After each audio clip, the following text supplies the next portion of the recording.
good afternoon, or good evening, good morning, wherever you are in the world at the moment watching this class.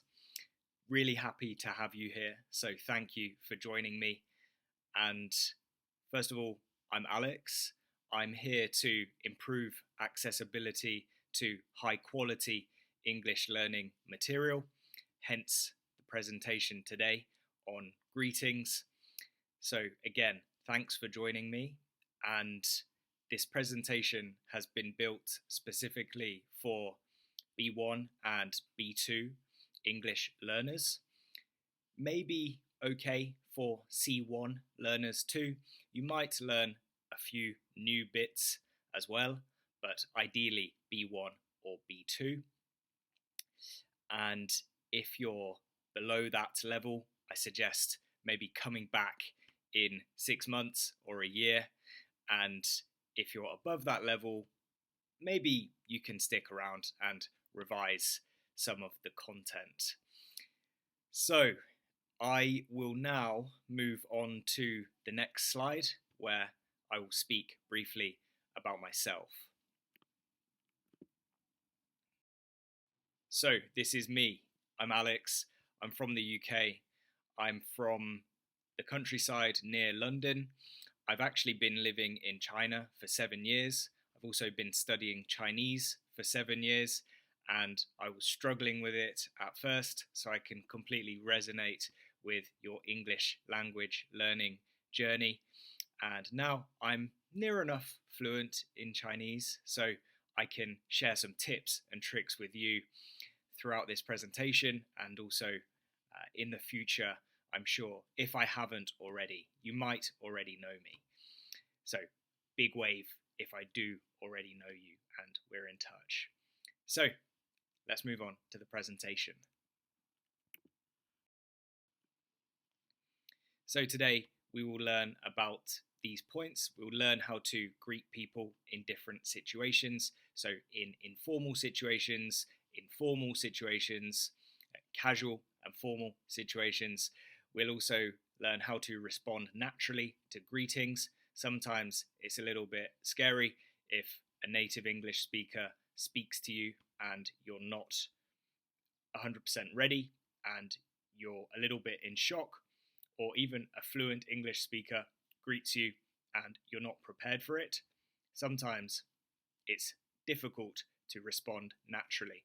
So this presentation will help you respond naturally to greetings, to be able to greet people naturally in casual and formal settings, and also how to develop conversations. You will learn how to develop conversations. So natural ways to develop a conversation in English.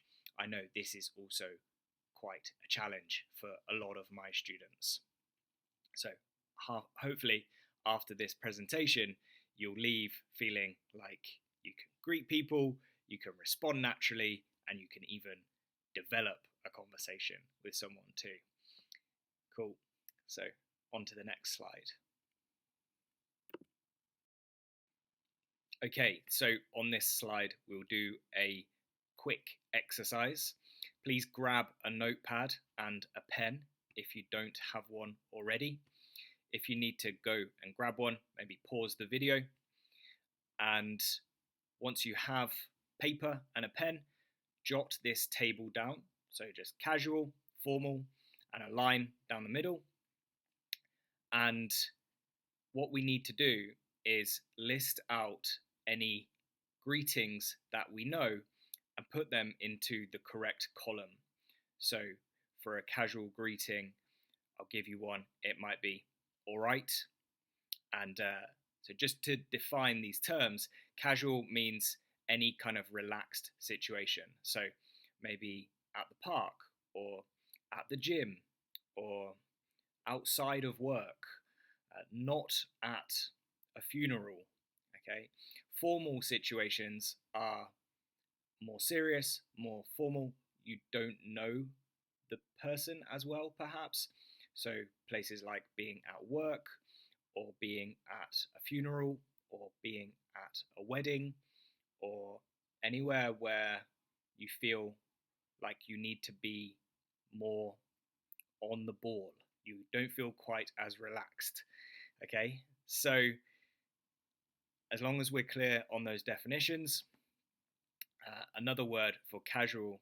Do you know another word for casual? The opposite of formal? It's informal. Maybe you said that, but here we've written casual. And so basically, we need to list out some casual greetings and list out some formal greetings. If you go ahead and pause the video and list out all of the greetings that you know, I would aim for at least 3 of each. That would be great. And once you're done, come back and play the video. So go and do it. Okay, so hopefully you've written some out. So we can quickly go through some as well. So for casual, we might have all right, or how's it going, or how are you, or hey, or yo, or what's up. These are all casual, and we will look at more in the next slide, but this is just to give you an idea. And then for formal, we would have some things that are more formal, less relaxed. Okay, so how do you do? Or it's very nice to meet you. Or how have things been with you lately? Or hello there. These are all more formal. Okay, cool. So let's have a look at some casual greetings. Okay, on the screen you will see 6 casual greetings. Now, you may know the first 3 because they're a little bit easier, they're a bit more straightforward, and you are already B1 or B2, maybe even C1 or C2, but the final 3 are a little bit more difficult, and I'm confident you won't know them all. So let's run through them all and have a look at how they sound and have a look at what they mean. So the first one is, hi, my name's, so you can say, hi, my name's Alex. And for these ones, if you find them easy, I recommend you shadow me so you can copy my exact pronunciation and improve your pronunciation. Second one is, hey, how are things? Hey, how are things? Excuse me. Hey, how are things? The third one is, how's it going? How's it going? How's it going? These ones, quite easy for you, right? So the last 3, more difficult. How's tricks? How's tricks? The first time I heard this, probably not too long ago, probably 6-7 years ago. So I was an adult and I didn't even know what my neighbour meant when he said this. So what do you think it means? Have a think. The next one is long time no see. Long time no see. Something funny is that Chinese people always laugh when we say this because it directly translates to the Chinese, which is exactly the same, just in Chinese words, and they don't believe that the English is grammatically correct, but it's fine to use in England. It's very commonly said. And the final one, fancy seeing you here. Fancy seeing you here. And this is a nice way to say that you're surprised when you see somebody in a certain place. Lots of people actually use this sarcastically as well. So imagine I work in the gym and you come to the gym 5 times a week, so you know I will probably be there if you see me. You could also say it sarcastically and say, oh, fancy seeing you here. And it's like a joke because, of course, I'm here. I work here. But it doesn't only have to be sarcastic. This is for you C1, C2 learners who are getting bored. just a bit of a tidbit, a little bit more high level, but can be used in a friendly way, can be used in a friendly, sarcastic way too. So, can you think what Hal's tricks means? Hal's tricks basically